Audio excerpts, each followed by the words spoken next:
आप सुधरने को तैयार हो जाएं, आप में तुरंत उम्मीद जग जाएगी कि दुनिया भी सुधरेगी। कोई आपको मिले और कहे इस दुनिया में कुछ नहीं हो सकता, तो साफ समझ लेना कि वो ये कह रहा है कि मेरा कुछ नहीं हो सकता। कोई मिले और कहे कि मेरी बीवी सुधरने से रही, तो साफ समझ लेना कि वो कह रहा है मैं सुधरने से रहा। जो सुधरने लगेगा उसको तत्काल दिख जाएगा कि सब सुधर सकते हैं, सबको सुधरना चाहिए, सब सुधरने को आतुर हैं। निर्मलता का, निर्दोषता का स्वाद ऐसा होता है कि फिर वो स्वाद तुम सब में बांटना चाहते हो। तुमसे ये बर्दाश्त ही नहीं होगा कि तुम तो निर्मल हो गए और बाकी सब मलिन रहे। तो तत्काल तुम में उम्मीद जग जाएगी। उम्मीद से आगे श्रद्धा।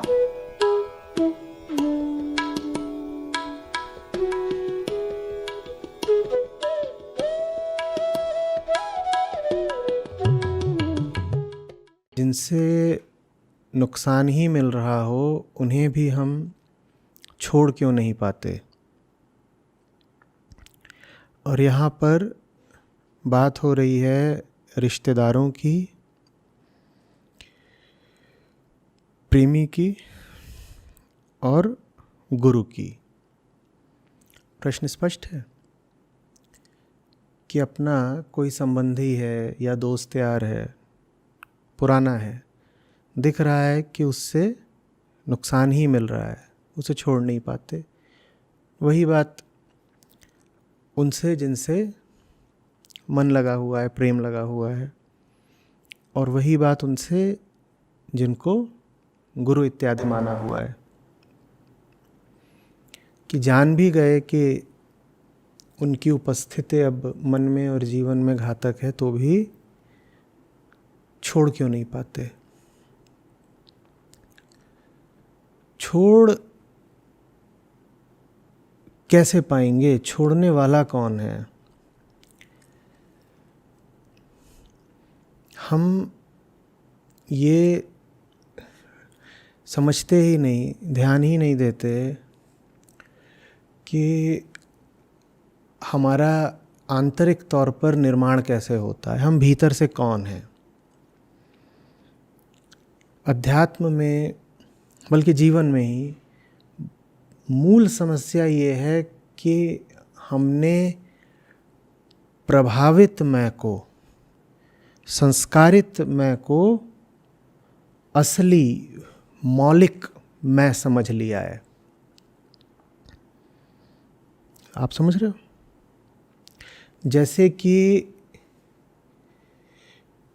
लोहे का एक टुकड़ा हो, वो चुंबक के पास बहुत दिन से रहा हो, बहुत पुराना उसने रिश्ता रखा हो। अभी जो लोहे का टुकड़ा है, जब ये चुंबक के पास बहुत दिन तक रहता है तो इसमें स्वयं भी क्या आ जाता है? चुंबकत्व आ जाता है ना। ये भी कैसा हो जाता है? चुंबक जैसा ही हो जाता है। अब ये जो टुकड़ा है लोहे का,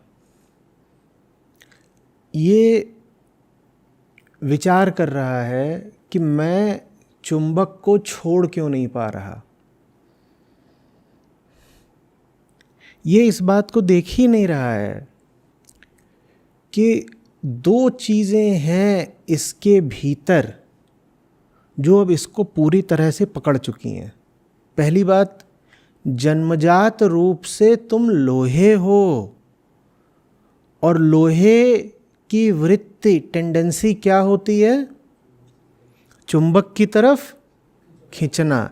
तो ये बात तो तुम्हारे जन्म के साथ ही तय हो गई कि तुम खींचोगे।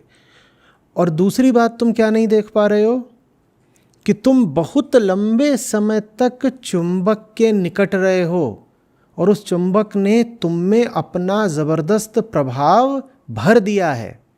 तुम दो तरफ से मारे गए हो। ये तो छोड़ दो कि तुम किसी चुंबक की ओर आकर्षित हो रहे हो। अभी तो हालत ये है कि तुम स्वयं ही चुंबक बन चुके हो और तुम दूसरे लोहे के टुकड़ों को भी अपनी ओर आकर्षित कर रहे हो। लेकिन ये हम देखते नहीं हैं कि हम क्या बन गए हैं, कैसे बन गए हैं। जो मैंने पहली बात बोली, हम भूल ही जाते हैं कि हमारा निर्माण कैसे हुआ है या हमारा निर्माण कैसे हो रहा है। प्रतिदिन हम प्रभावित हो रहे हैं। लोहे के लिए बड़ा मुश्किल है ना चुंबक को छोड़ देना, बहुत मुश्किल है ना।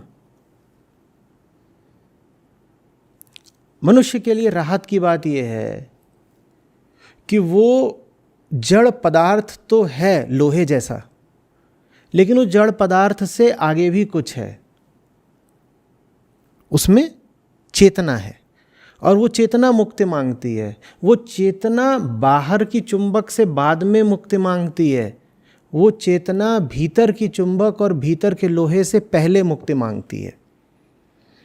ध्यान हम सारा किस पर लगा देते हैं जब मुक्ति की बात आती है? तो कहिए, बाहर वाले पे। हमें लगता है कोई बाहर वाला हम पर हावी है और हमें उसे छोड़ देना चाहिए, लेकिन हम उसे छोड़ नहीं पा रहे। हमारी धारणा ऐसी होती है।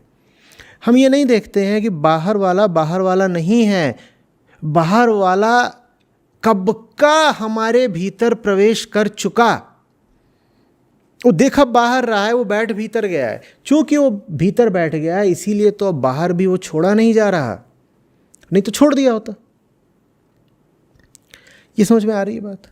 भीतर जो उसने अतिक्रमण कर लिया है, एनक्रोचमेंट, अगर उसको आप हटा सकें तो बाहर उसके प्रति जो आकर्षण है वो खुद ही हट जाएगा। ऐसे मत सोचिए कि आप उसकी ओर आकर्षित हो रहे हैं। वाक्य को थोड़ा बदलिए। वो आपके भीतर घुस करके स्वयं के प्रति आकर्षित हो रहा है। वो ही हमारे भीतर घुस गया है। हम भूल क्या कर रहे हैं कि वो जिसने बाहर से अंदर आकर के हमें प्रभावित कर दिया है उसको हम प्रभाव का नहीं मैं का नाम दे रहे हैं। हम कह देते हैं मेरी इच्छा, मेरा प्रेम, मेरे विचार, मेरी भावना। बहुत कम है ये हम देख पाते हैं कि वो सब कुछ जिसे हम अपना कह रहे हैं, अपना इस तरीके से नहीं कि जैसे कोई इस पेन को अपना कहे, इस कागज़ को अपना कहे, ये तो फिर भी बाहर ही है। अपना बहुत ही आंतरिक अर्थों में, अस्तित्वगत रूप से जिसको हम कहते हैं अहम, वो भी बाहरी है। अब हम जो फिर लड़ाई लड़ते हैं उसमें जीत असंभव हो जाती है ना। दुश्मन को अपने घर में घुसाने के बाद हम चाहते हैं कि उसी दुश्मन के जो बाहरी साथी हैं उनको परास्त कर दें। कर पाएंगे आप? कहिए। जीत की कुछ संभावना बचती अगर दुश्मन दीवार के उस पार होता। हमने क्या किया है? हमने दुश्मन को यहाँ अंदर ही बुला लिया है और उन सबको, वो जो अब अंदर आ गए हैं, उनको नाम क्या दे दिया है? मैं। ये मैं हूँ या ये मेरे हैं, अहम या मम, कुछ भी। और उसके बाद ये उम्मीद बांधे बैठे हैं कि अभी भी विजय संभव है। विजय का क्या अर्थ? कि वो जो बाहर वाला है वो मुझे प्रभावित करना चाहता है, मुझ पर छाना चाहता है, मैं उसे परास्त कर दूंगा। क्या अब जरा भी संभावना है? तो इसीलिए हमारी योजनाओं का असफल होना करीब करीब तय है, क्योंकि योजनाकार ही भ्रष्ट है। इसीलिए जीत के हमारे विचारों का पस्त होना तय है, क्योंकि विचारक ही बिका हुआ है। जब विचारक ही बिका हुआ है तो उसके विचारों की हैसियत क्या? बात समझ में आ रही है?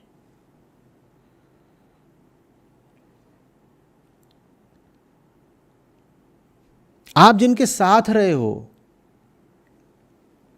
वो आपके बाहर नहीं रह जाते, वो आपके खून में प्रवेश कर जाते हैं। मैं और क्यों सालों से कह रहा हूं कि हमारी किस्मत सबसे ज्यादा किससे निर्धारित होती है?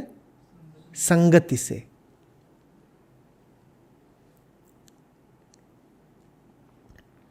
वो आपकी फिर नजर के आगे नहीं रह जाते, वो आपकी नजर के पीछे पहुंच जाते हैं। माने वो ये तय करने लग जाते हैं कि अब आप दुनिया को कैसे देखोगे। अब अगर वो मैं बन गए हैं तो उनको छोड़ने का मतलब क्या होगा? किसको छोड़ना?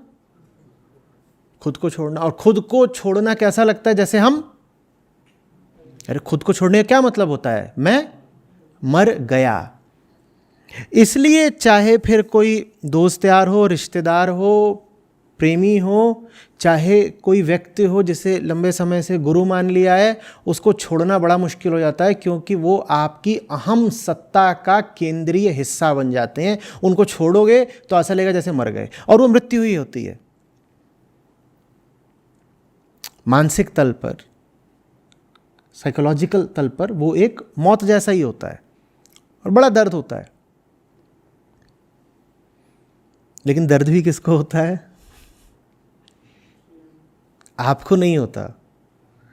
दर्द उसी को होता है जो उनसे निर्मित था। एक बार आप ये समझ ले, अब उस दर्द को झेलना बहुत आसान हो जाता है, क्योंकि अब आप उस दर्द से एक दूरी बना सकते हैं। नहीं समझे? दर्द भी किसको हो रहा है? अहम को ही दर्द हो रहा है, क्योंकि अहम जिनसे निर्मित है वो तोड़े जा रहे हैं हमसे, और दर्द होगा। कोई इस तरह की दिलासा में ना रहे कि आप आंतरिक तौर पर उन्नति कर ले जाएंगे बिना दर्द झेले। हो सकता है ज़िंदगी में और तरक्कियां आपको मिल जाएं बिना दर्द के, वैसा भी नहीं होता। सीधी साधारण भौतिक तरक्की के लिए भी दर्द झेलना पड़ता है। लेकिन अगर आध्यात्मिक प्रगति करनी है तब तो आंतरिक पीड़ा से निस्संदेह गुजरना ही पड़ेगा। लेकिन मैं कह रहा हूं उसको झेलना आसान हो जाएगा जब आप ये पूछें कि ये दर्द भी किसको है। ये दर्द भी उसी को है जो तुमसे निर्मित था। माने वो असली नहीं था, माने वो मेरा नहीं था, वो नकली था, इसलिए तो उसे नकली के टूटने पे दर्द हो रहा है ना। और वो दर्द झेल लीजिए। जिंदगी को थोड़ी शुद्धि देने के लिए अगर कीमत है ये दर्द, तो सस्ते में मिल रही है शुद्धि, ले लीजिए।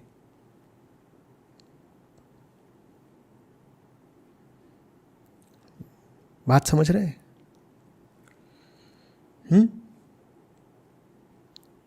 अब गुरुदेव ने सिखाया है कि गुरुदेव जो कुछ भी बोलें वो अकाट्य सत्य है। या छोड़िए, गुरुदेव ने सिखाया है कि गुरुदेव को अगर छोड़ा तो नरक में जाकर पड़ोगे। गुरुदेव ने सिखाया है कि गुरुदेव को अगर छोड़ा तो नरक में जाकर पड़ोगे। अब आप को जीवन के किसी मोड़ पर दिखाई दे रहा है कि गुरुदेव उल जलूल बातें करते हैं, आप उनसे आगे निकलना चाहते हैं, लेकिन आपको बार बार ख्याल आ रहा है कि गुरुदेव को अगर छोड़ा तो नरक में जाकर पड़ेंगे। अब देखिए क्या हो रहा है, गुरुदेव को आप नहीं छोड़ पाएंगे, क्योंकि गुरुदेव ही आपके भीतर बैठ करके आपको ये विचार दे रहे हैं कि गुरुदेव को छोड़ा तो नरक में पड़ोगे। और आप सोच रहे हैं कि ये विचार आपका है। नहीं, आपका नहीं है।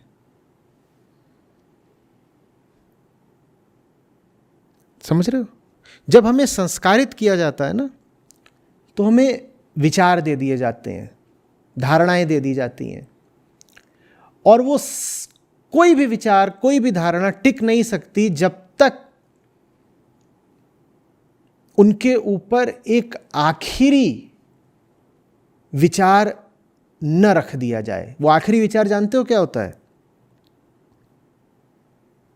ये विचार मेरे हैं। जैसे कि कोई डब्बा हो, मान लीजिए जो खोपड़ा है ये एक खाली डब्बा है, ठीक है, मन कह रहे हैं ये एक खाली डब्बा है, ऐसा ये है। इसके भीतर क्या भरा जा सकता है? कुछ भी भरा जा सकता है, ठीक है ना। पर इसके भीतर जो भी भरा जाएगा वो गिर सकता है। ये जो पात्र है, ये जो डब्बा है, ये उससे मुक्त हो सकता है, इसके भीतर जो कुछ भी भरा गया है। इसीलिए भीतर कुछ भी भरा जाए, इसके भीतर क्या भरे जाते हैं? अगर ये मन है तो इसमें क्या भरी जाती हैं? धारणाएं, विचार, ये सब चीज़ें इसमें डाली जाती हैं। इसमें जो कुछ भी डाला जाता है वो चीज़ इसके भीतर टिकी रहे, इसके लिए इस पर एक आखिरी विचार ज़रूर डाला जाता है अनिवार्य रूप से। वो क्या? कि इसमें जो कुछ भी डाला गया है वो तुम्हारा है। उसको आप मान सकते हैं कि वो इस पात्र के ऊपर का एक ढक्कन है। अब जो कुछ भी डाला गया है वो स्थायी हो गया, अब वो नहीं हटेगा। अब आप कितनी भी कोशिश कर लें कि ये मेरे मन में क्या चलता रहता है, ये मेरे भीतर ऐसी भावनाएं क्यों आती हैं, मैं डर क्यों जाता हूँ, ये वो जो भी हमारी समस्याएं होती हैं कि मेरे मन में ये सब क्यों चलता रहता है। इसलिए चलता रहता है क्योंकि जिन्होंने आपके मन में ये सब डाला, उन्होंने ये सब कुछ डालने के बाद एक आखिरी चीज़ ये भी डाल दी। ये क्या है? ये सील है। ये क्या है? अगर ये न डाली गई होती तो ये जो कुछ भी डाला गया है ये निष्प्रभावी हो जाता, ये कभी भी गिराया जा सकता था, इससे आप कभी भी आज़ाद हो सकते थे। तो आपको जब धारणाएं दी जाती हैं, उन धारणाओं के साथ एक जो आखिरी धारणा दी जाती है उसको याद रखिए। वो क्या होती है? ये धारणाएं मेरी हैं, ये विचार मेरे हैं, ये भावनाएं मेरी हैं। समझ में आ रही बात? हमें किससे लड़ना है? भीतर जो मामला है इससे, या सिर्फ इतना करना है कि ऊपर की जो सील है उसको तोड़ दें? कहिए। ऊपर जो है उसको तोड़ दो, भीतर का जो है अब कितनी देर टिकेगा, वो खुद ही गिर जाएगा। ऊपर की सील को तोड़ने को ही कोहम विधि कहते हैं। मैं कौन हूं, मेरा क्या है। सील कहती है ये पूछो ही मत मैं कौन हूं, मेरा क्या है, क्योंकि भीतर जो कुछ है वही तो तुम्हारा है। तो पूछने की जरूरत ही क्या है कि मैं कौन हूं, मेरा क्या है। उसने बंद कर दिया है। उसने ये जो भीतर मामला है इसी को घोषित कर दिया है मैं और मेरा। अहंता और ममता, ये मैं हूं, ये क्या है? ये मैं हूं, अहंता, और इसके भीतर जो कुछ है वो क्या है? मेरा है, ममता। इसको हटाना है। ये जो आखिरी विचार है इसको हटाना है। बहुत लंबी चौड़ी आपको लड़ाई नहीं लड़नी है, 100 मोर्चे नहीं खोलने हैं। एक जगह बस घात करिए, पूछिए कि ये सब क्या वाकई मेरा है?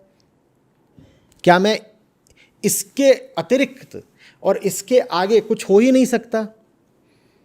तरह तरह से सवाल करिए, पूछिए अच्छा एक बात बताओ,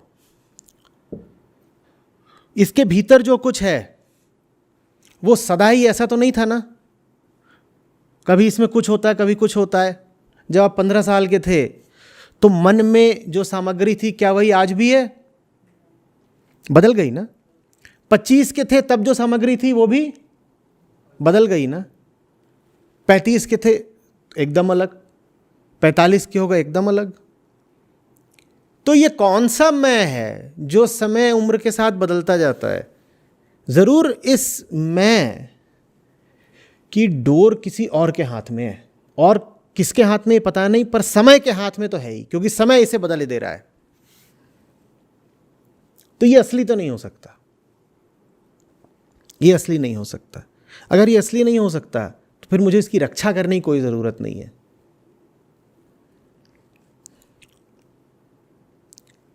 बात समझ रहे हैं? जिनसे आज़ादी चाहिए उन्हीं के दिए हुए सिद्धांतों पर चलकर उनसे आज़ादी थोड़े ही पालोगे कि पालोगे। कहो, जिनसे आज़ादी चाहिए, अगर उन्हीं के दिए हुए सिद्धांत हमारी बेड़ियां हैं, तो उन बेड़ियों का सम्मान करते हुए कैसे आज़ाद हो जाएंगे हम? बोलो।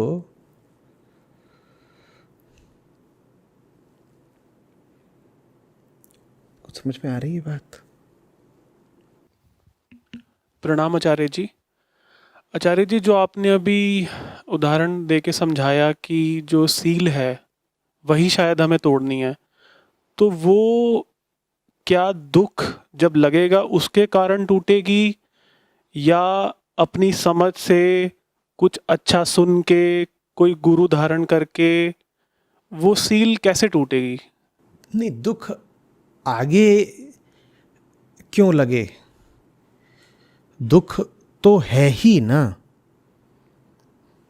दुख तो है। आपको और ज़्यादा दुख चाहिए क्या दुख का अनुभव करने के लिए? लेकिन मैं समझ रहा हूँ, इंसान के पास एक बड़ी दुर्भाग्यपूर्ण ताकत होती है, और वो ताकत होती है अपनी स्थितियों से सामंजस्य बैठा लेने की, एक्लेमेटाइज हो जाने की। तो दुख भी अगर बहुत समय तक और लगातार रहे तो वो फिर दुख जैसा प्रतीत भी नहीं होता। अगर आप एकदम सही बात करेंगे, ऊंचे से ऊंची बात करेंगे, तो स्वभाव तो हमारा आनंद है, निरंतर अबाध आनंद। उससे नीचे आपके मन की जो भी स्थिति है उसका नाम दुख ही है। तो कौन है जो दुख में नहीं है? नहीं समझ रहे? एब्सोल्यूट जॉय, पूर्ण आनंद के अलावा आपके मन की जो भी स्थिति है उसको एक ही नाम दीजिए, क्या? दुख। लेकिन हम दुख को परिभाषित नहीं करते आनंद की तुलना में, हम दुख को परिभाषित करते हैं पड़ोसी के सुख की तुलना में। तो इसलिए हमको ये गलतफहमी रह जाती है कि साहब हम दुखी नहीं हैं। नहीं समझ पा रहे? हम तय कैसे करते हैं कि हम सुखी हैं या दुखी हैं? हमें कुछ पता नहीं, क्योंकि हमारे पास कोई एब्सोल्यूट बेंचमार्क, कोई मुक्त पैमाना है नहीं। हम बड़े गुलाम लोग हैं। हमें यह भी नहीं पता कि हम कब अपने आप को सुखी माने, कब अपने आप को दुखी माने। तो हम कैसे तय कर लेते हैं कि हम सुखी हैं, दुखी हैं, जो भी हैं? कैसे करते हैं? हम दूसरों को देख करके। दूसरों की जैसी हालत है, अगर वैसी हमारी हालत है और दूसरों को मान्यता मिली हुई है कि वो सुखी हैं, तो हम भी अपने आप को क्या बोल देते हैं? सुखी हैं। करते हैं कि नहीं? सोचिए, आपको बिल्कुल ना पता हो कि कौन सी चीज़ें सुख की हैं, कौन सी चीज़ें दुख की हैं, तो क्या वाकई आपको उन चीज़ों में सुख लगेगा जिनमें अभी लगता है? पता ना हो, माने आपको बताया ना गया हो, आपके मन में ये बात घुसेड़ ना दी गई हो, तो भी क्या आपको उन चीज़ों में सुख लगेगा जिनमें अभी लगता है? कहिए, आप सड़क पर चले जा रहे हैं और बगल में आपको दिखाई दे रहा है एक फार्म हाउस जैसा, या एक वेडिंग हॉल है, और वहाँ आप सजावट देख रहे हैं, भीतर से धूमधाम की आवाज़ें आ रही हैं, और तुरंत आप में भावना उठती है कि भीतर जो हो रहा है वो कोई नेक काम है, खुशी का काम है। उठती है कि नहीं उठती है? अब मान लीजिए कि आपको ये सब नहीं बताया गया है। मान लीजिए आप अफ्रीका में किसी ऐसी जगह से आ रहे हैं जहाँ पर विवाह इस तरीके से होते ही नहीं, ठीक? अब आप उसी जगह से निकल रहे हैं कि अभी भी आपके भीतर ये भावना उठेगी कि भीतर सुख का कार्यक्रम चल रहा है। पर हम में ये बात डाल दी गई है कि फलानी चीज़ें अगर हो रही हैं तो उसे सुख मानो, और फलानी चीज़ें अगर हो रही हैं तो उसे दुख मानो। ये बात सुनने में अजीब लगेगी, पर हम आंतरिक रूप से बहुत आश्रित लोग हैं। हमें नहीं पता कौन सी चीज़ में सुख मनाना है, कौन सी चीज़ में दुख मनाना है। इतना सब देख लीजिए कि क्या ये पहले से ही तय नहीं है कि किन चीज़ों को सुख की घटना मानना है और किन बातों को दुख की घटना मानना है? कहिए, क्या ये पहले से ही तय नहीं है? और आपके जीवन में अगर वो घटनाएं घटें और आप उनके बारे में किसी को बताएं या फेसबुक पर डाल दें, तो लोग तुरंत या तो बधाई देने आ जाएंगे या शोक संवेदना देने आ जाएंगे, क्योंकि लोगों को ही पहले से पता है कि इस घटना को क्या मानना है, सुख, और दूसरी घटना को क्या मानना है, दुख मानना है। तो ऐसे हमारे सुख का और दुख का निर्धारण होता है दूसरों को देख करके। यह सही तरीका नहीं है। आप सुख में हैं, दुख में हैं, आपकी क्या हालत है, यह जानना है तो अपने आप से यह पूछिए कि क्या एब्सोल्यूट जॉय में हूं मैं इस वक्त, और अगर नहीं है तो अपनी स्थिति को एक ही नाम दीजिए, दुख। पूर्ण आनंद से नीचे आप जिस भी हालत में हैं, आपने अपने आप को बहुत सस्ता उड़ा दिया, स्वयं के साथ बड़ा अन्याय कर दिया।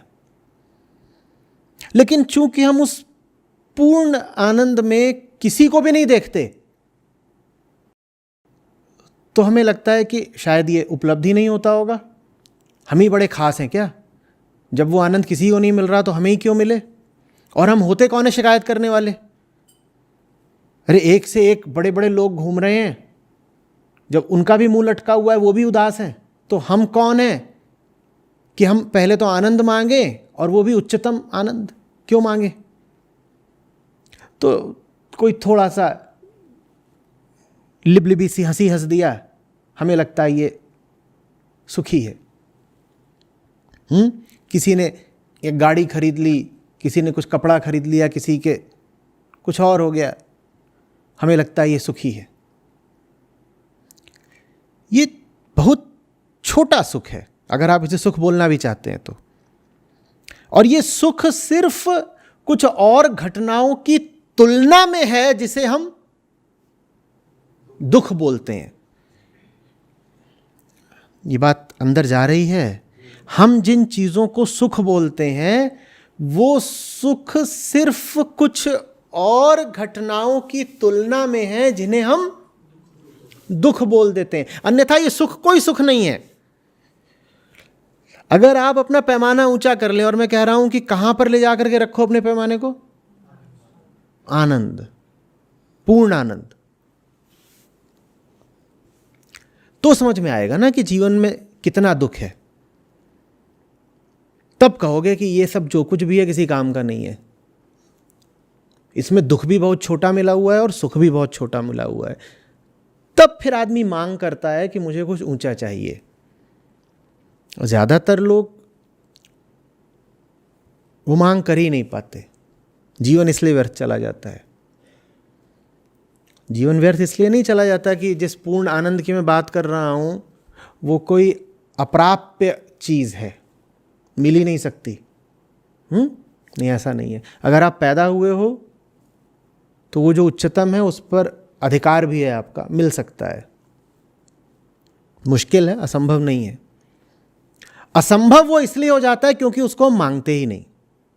मांगा होता तो पाने की कुछ संभावना भी बनती ना, मांगा ही नहीं तो कहां से मिल जाएगा? और क्यों नहीं मांगा? क्योंकि भ्रम ये हो गया कि हम तो पहले ही ठीक चल रहे हैं। थोड़ा सुख है, थोड़ा दुख है, कभी खुशी कभी गम चल रहा है। जीवन इसी का तो नाम है बेटा। जिंदगी में थोड़ी खुशी मिलती है और थोड़ा गम मिलता है, ले दे के जो मिलता है थोड़ा ही मिलता है। अच्छा, सब कुछ थोड़ा थोड़ा ही मिलता है, मौत भी थोड़ी मिलती है क्या, या मौत पूरी मिलती है? जब मौत पूरी ही मिल जानी है तो जीवन थोड़ा थोड़ा क्यों जी रहे हो? नहीं तो बोलना भैंसे वाले को कि जिंदगी हमने बहुत थोड़ी थोड़ी जी है, मौत भी हमें तू थोड़ी सी दे दे। मौत तो वो पूर्ण देगा, कुछ नहीं बचने वाला। तो जिंदगी थोड़ी क्यों जी रहे हो? क्या बचा रहे हो? डर डर के भी बहुत क्या बचा लोगे, ये बताओ।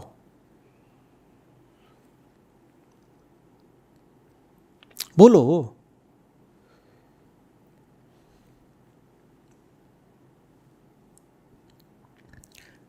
साफ हो रही है बात। देखो, दुख बस वही नहीं होता है कि तुम हड़हड़ा के रो पड़े। छवियां हैं बस ये कि किसी को देखा छाती पीट रहा है तो कह देंगे दुखी है।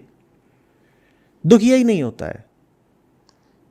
कोई छाती पीट के रो रहा है, दुख मना रहा है, मैं समझता हूं कि थोड़ी आशा है अभी। क्या आशा है? इसे समझ में आएगा कि जीवन ठीक नहीं है, कुछ बदलेगा। मैं छाती पीटने वाले दुख से ज्यादा खतरनाक उस दुख को मानता हूं जिसमें आदमी संतुष्ट सा नजर आ रहा है। इसने अपने दुख का दमन कर दिया है। ये दुखी है पर इसने अपने आप को समझा लिया है कि मैं दुखी नहीं हूं। इसने झूठ मूठ ही रट लिया है संतोषम परमम सुखम। ये मान ही नहीं रहा है कि भीतर का वास्तविक हाल है क्या।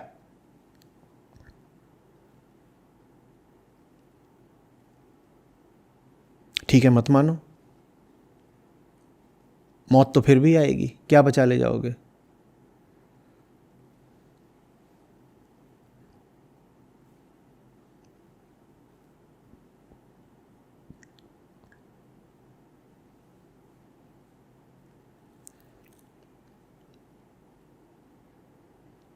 जिस चीज पर आप दावा ही नहीं करना चाहते वो चीज आपको क्यों मिले, ये तो बताइए।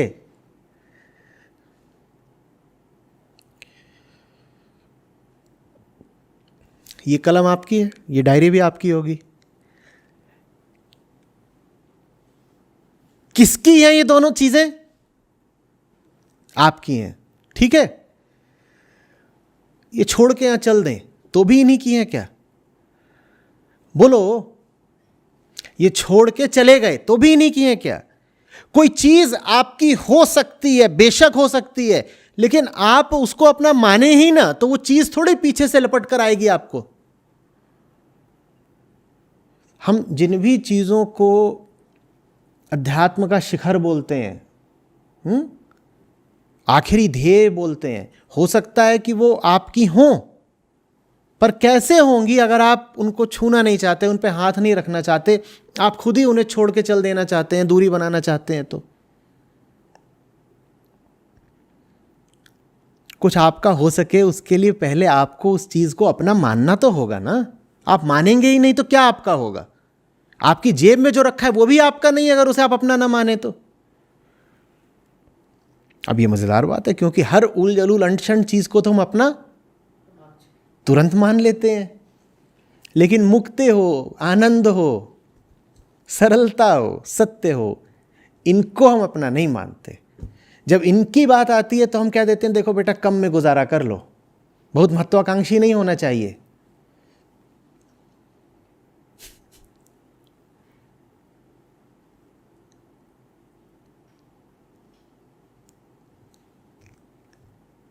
अगर सारी मनुष्य जो स्पीशीज़ हैं, जाति है, जो योनि है, अगर हम सभी लोहे हैं तो फिर ये मैग्नेट कहाँ से आए?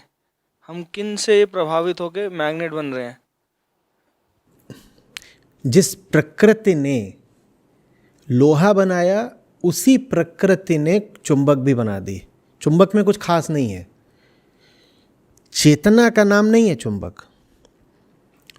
चुंबकत्व भी चुंबक की एक भौतिक प्रॉपर्टी है, बिल्कुल भौतिक। उसका चेतना से क्या संबंध है? ठीक वैसे जैसे लोहे की और कांसे की और तांबे की और पीतल की, इन सब के अपने अपने गुण होते हैं ना, वैसे ही चुंबक का भी अपना गुण है। पहला चुंबक कोई किसी इंसान ने थोड़ी बनाया था, वो तो प्रकृति में ही था। चुंबक कोई इंसान थोड़ी बैठ करके फैक्ट्रियों में बना रहा है। बना सकते हो, लेकिन तुम नहीं भी बनाओगे तो प्रकृति में पाया जाएगा। तो प्राकृतिक चीज है। जब हम बात कर रहे हैं कि कैसे जो सुख और दुख का आइडिया है वो इंड्यूस्ड आइडिया है, फिर हम समाज से समझते हैं, फिर उसको अंदर लेते हैं। तो अगर दुख भी हम समझ के अंदर ले रहे हैं तो फिर दुख को इतनी ज़्यादा इम्पोर्टेंस क्यों? क्योंकि मुक्ति तुम सुख से नहीं चाहते, मुक्ति तुम दुख से चाहते हो। और तुम्हारा स्वभाव आनंद है। ठीक है, जब तक ये समझोगे नहीं कि दुख में हो तो आनंद की ओर क्यों बढ़ोगे। इसलिए दुख की बात करना आवश्यक है। दुख की बात नहीं करोगे तो माने रहोगे कि सुख में हो, और सुख में और आनंद में एक समानता दिखती है हमको। क्या? दोनों में दुख का अभाव होता है। सुख में भी दुख का अभाव ही तो अनुभव होता है ना। और तुम्हें अगर दुख का अभाव ही अनुभव हो रहा है, भले ही वो अनुभव झूठा हो, तो तुम्हें फिर क्या जरूरत है दुख से मुक्ति की।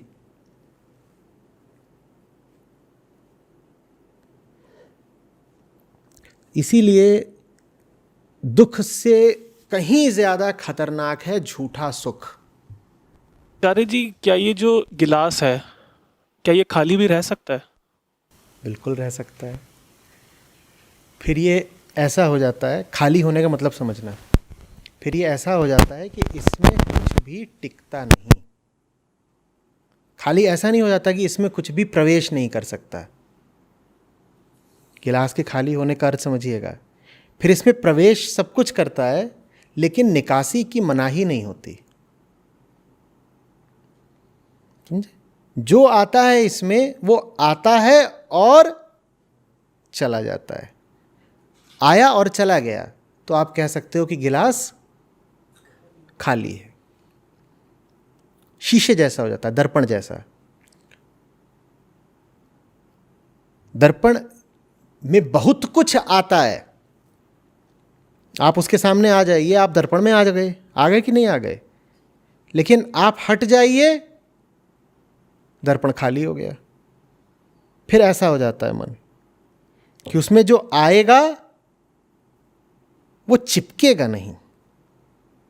जो कुछ भी आएगा, ये गिलास या दर्पण ये नहीं बोलेगा कि ये मैं हूं। आया, चला गया। एक बात थी, आई, उस बात पर हमारे आंतरिक तंत्र से जो प्रतिक्रिया उठनी थी वो उठी, क्षण गया, बात गई। अब हम उस चीज को आगे लेकर के नहीं घूम रहे हैं।